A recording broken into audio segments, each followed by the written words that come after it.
तो चलिए समझते हैं डायरेक्ट इलेक्शन और इनडायरेक्ट इलेक्शन। ठीक है, समझते हैं कि इनडायरेक्ट इलेक्शन क्या होता है और डायरेक्ट इलेक्शन क्या होता है। तो देखिए, एक तरफ लिखे हम डायरेक्ट इलेक्शन और दूसरी तरफ लिखे इनडायरेक्ट इलेक्शन।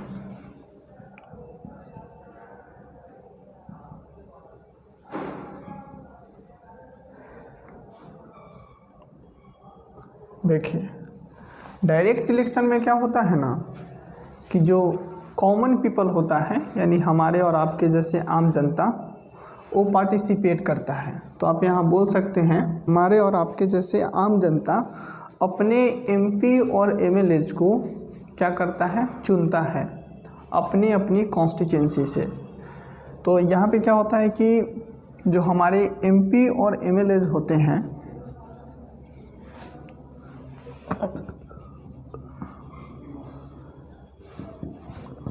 उनको हम लोग चुनने के लिए हम लोग डायरेक्ट वोट करने जाते हैं, है ना। जैसे प्रधानमंत्री का जो इलेक्शन होता है और जो चीफ मिनिस्टर का जो इलेक्शन होता है, तो इन सभी के इलेक्शन में जो आम आदमी होता है वो वोट करने जाता है। तो जो व्यक्ति जब कॉमन पीपल वोट करने जाता है, मैं लिख देता हूँ यहाँ पे, जब कॉमन पीपल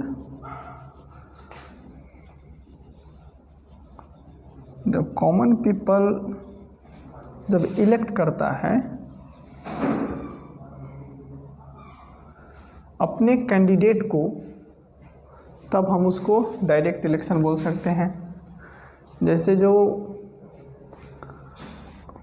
लोकसभा का चुनाव होता है, लोकसभा का, तो लोकसभा में जितने भी कैंडिडेट अपने अपने कॉन्स्टिट्यूंसी से खड़ा होता है, उसको वोट करने हमारे और आपके जैसे आम जनता जाता है, यानी आम लोग चुनने जाता है। इसलिए उसको आम चुनाव भी कहा जाता है, समझे, आम चुनाव भी कहा जाता है लोकसभा के इलेक्शन को।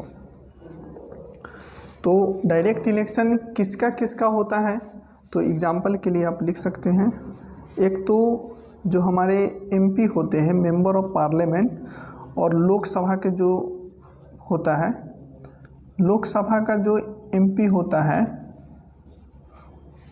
उसका इलेक्शन होता है डायरेक्ट, यानी जो जितने भी हमारे 543 मेंबर है, 543, उन सभी को हम लोग डायरेक्ट चुनते हैं। हमारे देशवासी सभी को डायरेक्ट इलेक्ट करता है। ठीक है, एक लोकसभा का मेंबर हो गया। दूसरा जो स्टेट लेजिस्लेटिव असेंबली का मेंबर होता है, यानी जो सीएम वाला चुनाव होता है, यानी विधानसभा का जो चुनाव होता है, तो इसको स्टेट लेजिस्लेटिव असेंबली का जो मेंबर होता है, समझे। और उसमें जो हमारे एमएलएज होते हैं, उन सभी को हम लोग चुनते हैं। तो वहाँ पर भी स्टेट लेजिस्लेटिव जो हमारे एमएलएज होते हैं उनको हम लोग डायरेक्ट चुनते हैं। ठीक है, तो एक तो एमपी हो गया, एक हो गया, एक मिनट,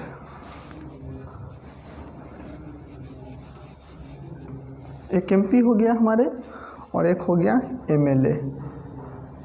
एमएलएज। ठीक है, तो एमपीज और एमएलएज का जो इलेक्शन होता है वो डायरेक्ट होता है, समझे, यानी वो डायरेक्ट इलेक्शन के कैटेगरी में आता है। यानी इन लोगों को हम लोग डायरेक्ट चुनते हैं, यानी कॉमन लोग इन लोगों का चुनाव करता है। ठीक है जी, चलिए इतना तो समझे। यानी जो हमारे सीएम और पीएम होता है, उन लोगों को हम लोग डायरेक्ट चुनते हैं, यानी इस देश का जनता उन लोगों को डायरेक्ट वोट देता है, तो वो लोग जीतते हैं तो फिर अपना सरकार बनाते हैं।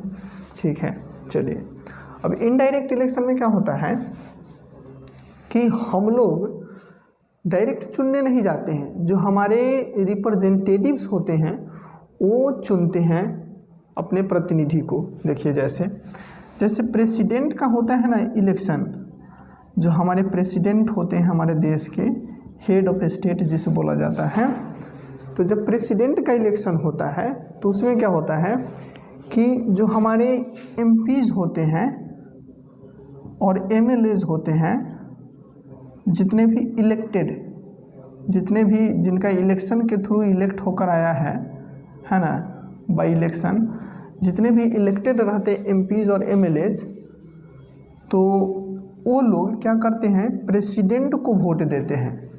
हम लोग नहीं देते। तो हम लोग का रिप्रेजेंटेशन कौन करता है? हमारे पार्लियामेंट में हम लोग का रिप्रेजेंटेशन कौन करता है? एमपीज करता है और एमएलएज करता है ना, यही तो करता है।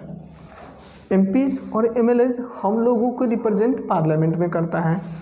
और जब प्रेसिडेंट को जब चुनाव होता है, प्रेसिडेंट का चुनाव होता है, तो जो यही एमपीज और एमएलएज जो हमको रिप्रेजेंट करता है, वही लोग इनको चुनता है। ठीक है, यही लोग इनको वोट डालता है। अब जितने व्यक्ति इनको सपोर्ट किया, जिस भी कैंडिडेट को सपोर्ट किया वो जीत गया। तो जो प्रेसिडेंट का इलेक्शन होता है वो इनडायरेक्ट होता है। इनडायरेक्ट इसलिए बोला जाता है क्योंकि कॉमन लोग पार्टिसिपेट नहीं करता है। तो यहाँ पे आप लिख सकते हैं note by common people, simple, note by common people, सही। यहाँ लिख सकते हैं बाय कॉमन पीपल, है ना। तो जो प्रेसिडेंट का इलेक्शन होता है, इसी तरह वाइस प्रेसिडेंट का जो इलेक्शन होता है, वाइस प्रेसिडेंट जो हमारे होते हैं उनका भी इनडायरेक्ट इलेक्शन ही होता है। उनका भी इलेक्शन हम लोग नहीं चुनने जाते हैं, है ना। तो जो राज्यसभा का मेंबर्स होता है वही लोग उनको चुनते हैं, वाइस प्रेसिडेंट को। ठीक है, उसी तरह जो कुछ एक होता है विधानसभा और एक होता है विधान परिषद, है ना। तो जो एमएलएज होते हैं वो विधानसभा का मेंबर होता है, यानी लेजिस्लेटिव असेंबली और लेजिस्लेटिव काउंसिल। देखिए मैं आपको बताता हूँ, इधर को लिखता हूँ, लेजिस्लेटिव असेंबली और लेजिस्लेटिव काउंसिल। तो लेजिस्लेटिव असेंबली को हम लोग चुनते हैं, लेजिस्लेटिव असेंबली को कॉमन पीपल चुनता है, और जो लेजिस्लेटिव काउंसिल का मेंबर होता है ना, उन लोग का भी इनडायरेक्ट इलेक्शन होता है। उसमें जो कुछ कैटेगरी का लोग ही इसमें जो पर्सन बैठता है उसको चुनता है। तो देश के अलग अलग राज्यों में जैसे पार्लियामेंट में 2 हाउस होता है, एक लोकसभा और एक राज्यसभा, उसी तरह स्टेट में भी एक होता है लेजिस्लेटिव असेंबली और दूसरा होता है लेजिस्लेटिव काउंसिल। तो कहीं कहीं पे हर राज्य में लेजिस्लेटिव काउंसिल नहीं होता है, कहीं कहीं पे रहता है, कहीं कहीं पे ज़रूरत नहीं पड़ता है तो नहीं रखता है ना। जब काम ज़्यादा हो जाता है स्टेट में तो लेजिस्लेटिव असेंबली का मेंबर सोचता है कि इसे भी बनाया जाए, लेजिस्लेटिव काउंसिल भी बनाया जाए। उसके लिए अलग प्रोसेस होता है। लेजिस्लेटिव काउंसिल कैसे बनता है इसको हम लोग अलग टॉपिक में डिस्कस करेंगे। तो हम लोग क्या समझें, डायरेक्ट इलेक्शन और इनडायरेक्ट इलेक्शन। तो इनडायरेक्ट इलेक्शन वो होता है जो प्रधानमंत्री और जो चीफ मिनिस्टर का इलेक्शन होता है उसमें, यानी जो हमारे एमएलएज और एमपीज होते हैं उन लोगों का इलेक्शन डायरेक्ट होता है, यानी कॉमन लोग उन लोगों को चुनता है। इतना समझे आप। इनडायरेक्ट इलेक्शन में हम लोग क्या समझे कि जो हमारे प्रेसिडेंट साहब होते हैं और वाइस प्रेसिडेंट साहब होता है, इसमें एक और जोड़ लीजिए, जो राज्यसभा का जो मेंबर होता है ना, राज्यसभा का मेंबर, पार्लियामेंट का दूसरा हाउस राज्यसभा। तो राज्यसभा का जो मेंबर होते हैं उन लोगों के भी हम लोग नहीं चुनते हैं, वो अलग अलग स्टेट से चुन कर आते हैं। वहाँ के जो लेजिस्लेटिव असेंबली अलग अलग स्टेट्स के होते हैं, वही उन व्यक्ति को चुनकर अपने आप को उस स्टेट को रिप्रेजेंट करने के लिए राज्यसभा में भेजते हैं। ठीक है, तो राज्यसभा के मेंबर भी इनडायरेक्ट चुने जाते हैं, वाइस प्रेसिडेंट भी इनडायरेक्ट चुने जाते हैं और प्रेसिडेंट भी इनडायरेक्ट चुने जाते हैं। तो एकदम क्लियर कट ओके कि इनडायरेक्ट इलेक्शन क्या होता है और डायरेक्ट इलेक्शन क्या होता है। तो अगर इतना समझ गए, बहुत आसान है, बहुत सिंपल है, नथिंग कॉम्प्लिकेटेड मैन है, इसमें कुछ ऐसा है ही नहीं जो कॉम्प्लिकेटेड है।